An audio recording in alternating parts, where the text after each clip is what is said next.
Hello बच्चों, कैसे हो? कल जो मैंने तुम्हें आरोह का दूसरा पाठ जैनेन्द्र कुमार द्वारा रचित पाठ बाजार दर्शन दिया था पढ़ने के लिए। उम्मीद करती हूँ कि तुमने अच्छे से पढ़ लिया होगा और समझ में भी आ गया होगा। जैनेन्द्र कुमार की जीवनी में से प्रश्न उत्तर छांटे होंगे ऑप्शन वाले और पाठ पढ़ा होगा। तो आज हम इसके जो अभ्यास के प्रश्न उत्तर हैं वो करेंगे। पहला प्रश्न है एक तो मैं पहले पाठ के बारे में बता दूं कि तुमने पाठ पढ़ा है, पता लग गया होगा कि बाजार की सार्थकता किस चीज में है। ये बताने की कोशिश की है जैनेन्द्र कुमार लेखक ने इस पाठ में, और ये बताया है कि जो व्यक्ति जिस चीज की आवश्यकता होती है वही वस्तु अगर खरीदने के लिए जाता है और सिर्फ वही वस्तु खरीद कर ले आता है तो बाजार की सार्थकता है। अन्यथा बाजार क्या है, दिखावा बढ़ाता है, लोगों को अपनी ओर आकर्षित करके वो अपने जो उसका मूल कार्य है वो उसको छोड़ के लोगों में बाजारूपन बढ़ाता है। और इसके लिए भगत जी का जो उदाहरण दिया है वो बड़ा ही सटीक इसके ऊपर बैठता है। तो अब हम करते हैं अभ्यास के प्रश्न उत्तर। पहला प्रश्न है, बाजार का जादू चढ़ने और उतरने पर मनुष्य पर क्या क्या असर पड़ता है? तो हम बताएंगे कि बाजार का जब जादू मनुष्य पर, इसमें दो प्रश्न है। देखो, सबसे पहले तो कि बाजार का जब जादू चढ़ता है तो मनुष्य पर क्या असर पड़ता है। चढ़ने पर और उतरने पर दो प्रश्न है। एक ही जवाब दोगे तो आधे नंबर आएंगे। ध्यान देना कि बाजार का जब जादू चढ़ता है तो मनुष्य के सामने बाहर नई नई वस्तुएं सजा कर रख देते हैं, लोग उसकी ओर आकर्षित हो जाते हैं और न चाहते हुए भी अनावश्यक वस्तुएं खरीद लेते हैं।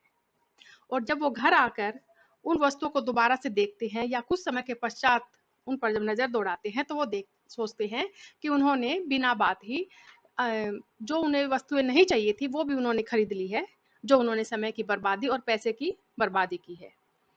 तो इस प्रकार से जब बाजार का जो जादू उनके ऊपर, जो आकर्षण था बाजार का, जब उतरता है तो लोगों पर इसका बुरा प्रभाव पड़ता है और वो चीजें उन्हें निरर्थक लगती हैं, जो कि ऐसा नहीं होना चाहिए। अगला प्रश्न है, बाजार में भगत जी के व्यक्तित्व का कौन सा सशक्त पहलू उभर कर आता है?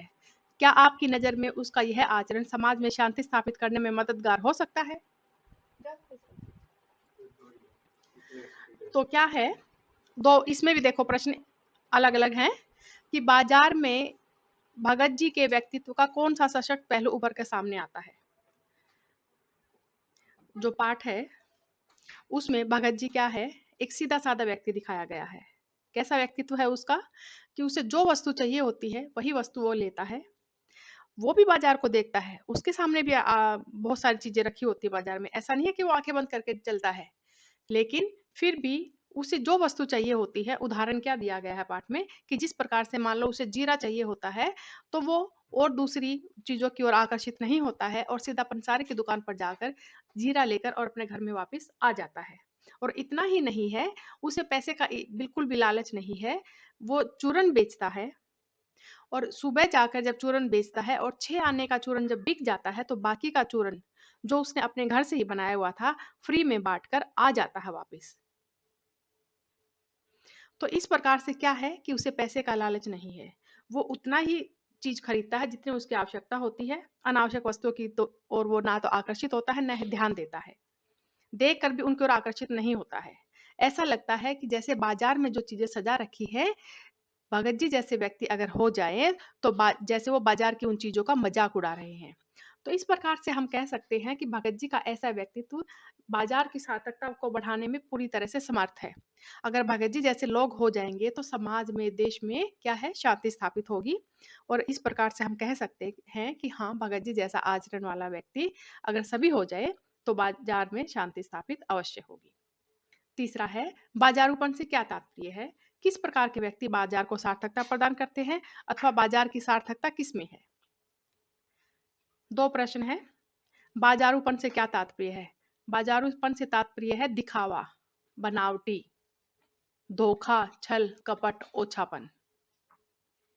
तो ये तो हो गया बाजारूपण से क्या तात्पर्य है। अगला प्रश्न है, किस प्रकार के व्यक्ति बाजार को सार्थकता प्रदान करते हैं अथवा बाजार की सार्थकता किस में है? तो हम कहेंगे कि भगत जी जैसे व्यक्ति बाजार को सार्थकता प्रदान करते हैं, जो बाजार के आकर्षक को देखकर उसकी ओर आकर्षित नहीं होते हैं, उसके आकर्षण को देखकर उसकी ओर आकर्षित नहीं होते हैं, और जो वस्तु चाहिए होती है वही लेकर सीधा अपने घर आ जाते हैं। न तो उन्हें नई नई चीजों का प्रलोभन उन्हें अपनी ओर आकर्षित कर पाता है, और न ही उन्हें पैसों का लालच है। तो बाजार की सार्थकता भगत जी जैसे व्यक्तियों से ही बनती है, क्योंकि अनावश्यक वस्तुएं खरीद लेने से, एक दूसरे के देखा देखी में वस्तुएं खरीद लेने से वो सिर्फ बाजार का क्या है, बाजारूपन ही बढ़ाते हैं। अगला क्या प्रश्न है, चौथा, बाजार किसी का लिंग, जाति, धर्म या क्षेत्र नहीं देखता है, वह देखता है सिर्फ उसकी क्रय शक्ति को। इस रूप में वह एक प्रकार से सामाजिक समता की भी रचना करता है। आप इससे कहाँ तक सहमत हैं? क्या बताया, पूछा गया है इस प्रश्न में कि बाजार क्या नहीं देखता, कि ये कौन सी जाति से है, कौन से धर्म से है, कौन से क्षेत्र से, ग्रामीण है, शहरी है, या कहीं और से आया है, बाहर से आने वाला है, उसका इस बात पे कोई भी असर नहीं पड़ता है। वो देखता है तो सिर्फ क्रय शक्ति, यानी उसमें उस वस्तु को खरीदने की कितनी ताकत है, उसके पास पैसे है या नहीं है। किसी भी धर्म का हो, किसी भी क्षेत्र का हो, किसी भी जाति का हो, कहीं से भी आया हो, इसका बाजार पे कोई भी प्रभाव नहीं पड़ता है। बाजार को क्या चाहिए, सिर्फ खरीदने की ताकत, पैसा, रुतबा।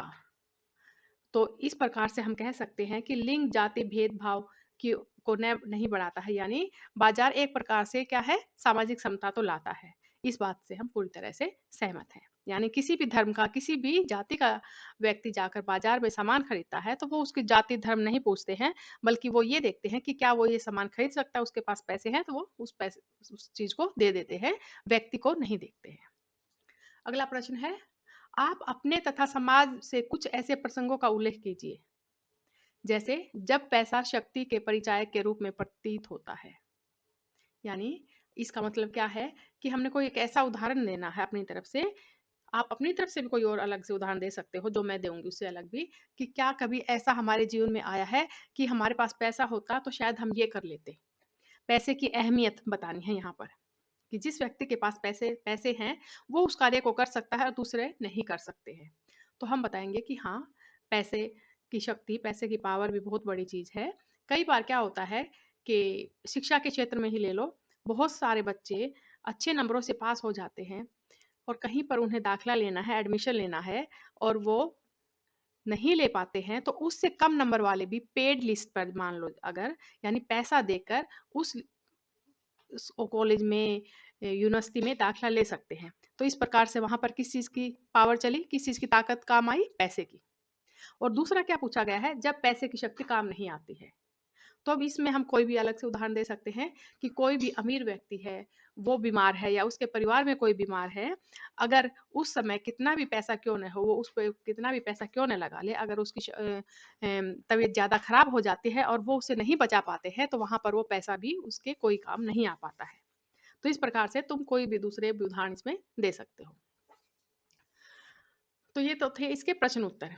इसके साथ साथ दो प्रश्न उत्तर इसके और ज्यादा इंपॉर्टेंट हैं, जो एक तो भगत जी के चरित्र की विशेषताएं। भगत जी का जो रोल है, भगत जी जो पात्र है, वो इसमें मुख्य तौर पर बहुत बड़ी भूमिका निभाता है। और वो क्या है कि उसके चरित्र की विशेषताएं बतानी है। तो उसमें क्या है कि भगत जी के, हम कैसे शुरू करेंगे, भगत जी के चरित्र की निम्नलिखित विशेषताएं हैं कि भगत जी एक सीधा साधारण व्यक्ति है। वो जो उसे अनावश्यक वस्तुओं की ओर आकर्षित नहीं होता है, सीधा साधा जीवन व्यतीत करता है, पैसा का लालच उसे अपनी ओर खींच नहीं पाता है। यहाँ तक कि वो जो अपनी मेहनत से बनाया हुआ चूरन भी 6 आने का बेचने के बाद लोगों में फ्री में बांट देता है। तो इस प्रकार से हम क्या कह सकते हैं कि भगत जी को किसी भी चीज का कोई भी लालच नहीं है। वो अपना सीधा साधा जीवन व्यतीत करके बड़ा ही खुश है, और बाजार की कोई भी वस्तु उसे अपनी ओर आकर्षित नहीं कर पाती है। तो इसका मतलब भी क्या हुआ कि भगत जी, यहाँ तक भी दिया गया है पाठ में, तुमने पढ़ा होगा कि अगर एक बहुत लंबी कार चली जा रही है, एक व्यक्ति तो सोचता है कि मैंने ऐसे घर में जन्म क्यों नहीं लिया जिस घर में मोटर गाड़ी हो, और दूसरा भगत जी के पास से जब वही कार गुजरती है तो वो उसकी तरफ देखता तक नहीं है, नजर तक नहीं उठाता है। यानी कि कि भगत जी ने उस गाड़ी का ही मजाक उड़ा दिया है, यानी उसे अनदेखा करके उसकी जो अहमियत थी उसको ही खत्म कर दिया है। तो इस प्रकार से हम कह सकते हैं कि अगर भगत जी जैसे व्यक्ति सभी इस समाज में हो जाए तो समाज में समता, एकता और शांति स्थापित होगी और बाजार को सार्थकता भी मिलेगी। तो ये तो थे हमारे अभ्यास के प्रश्न उत्तर।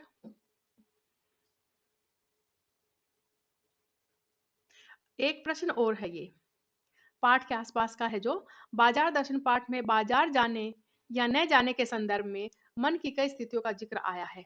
आप इन स्थितियों से जुड़े हुए अपने अनुभव का वर्णन कीजिए जब मन खाली हो।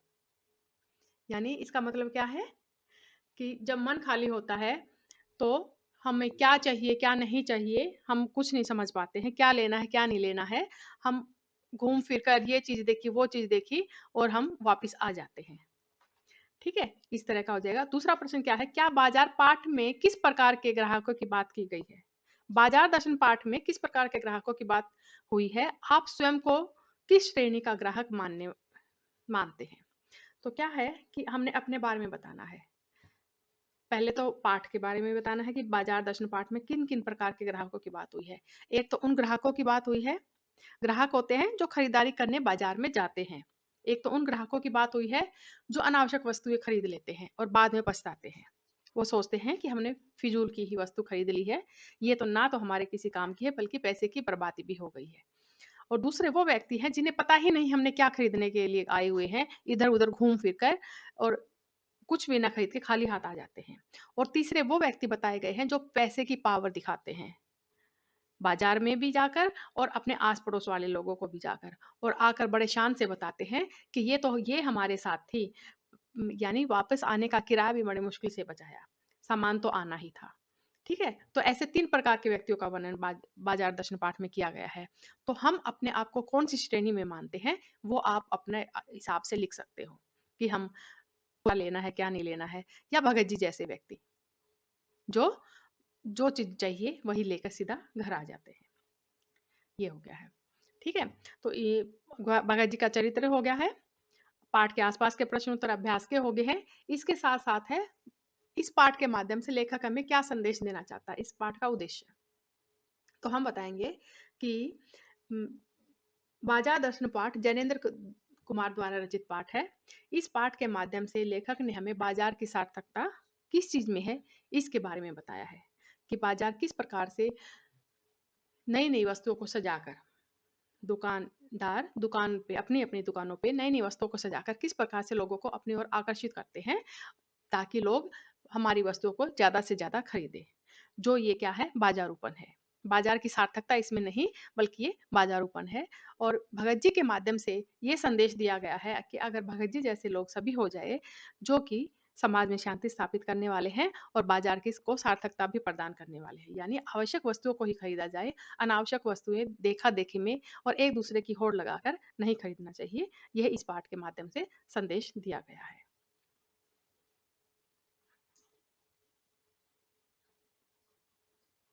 तो आज का हमारा जो काम था इस पाठ के प्रश्नोत्तर, तुमने सब बच्चों ने अपनी कॉपी में लिखने हैं।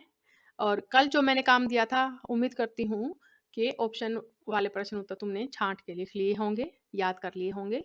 आज का तुम्हारा काम है ये प्रश्न उत्तर याद करने हैं और लिखने हैं। हर रोज का कार्य हर रोज करना है। और +2 का कोई भी बच्चा मुझे अपनी कॉपी में प्रश्न उत्तर लिखकर दिखाता नहीं है, व्हाट्सएप करना है हर बच्चे ने मेरे फोन नंबर पर। हर बच्चा अपना काम करके मुझे फोटो जरूर भेजेगा। ठीक है, तो इसलिए 12वीं कक्षा है, कोई भी कार्य है पेंडिंग ना छोड़ना कि बाद में सारा काम इकट्ठा करने में दिक्कत आए। Thank you. आज का लेसन हमारा यहीं खत्म होता है।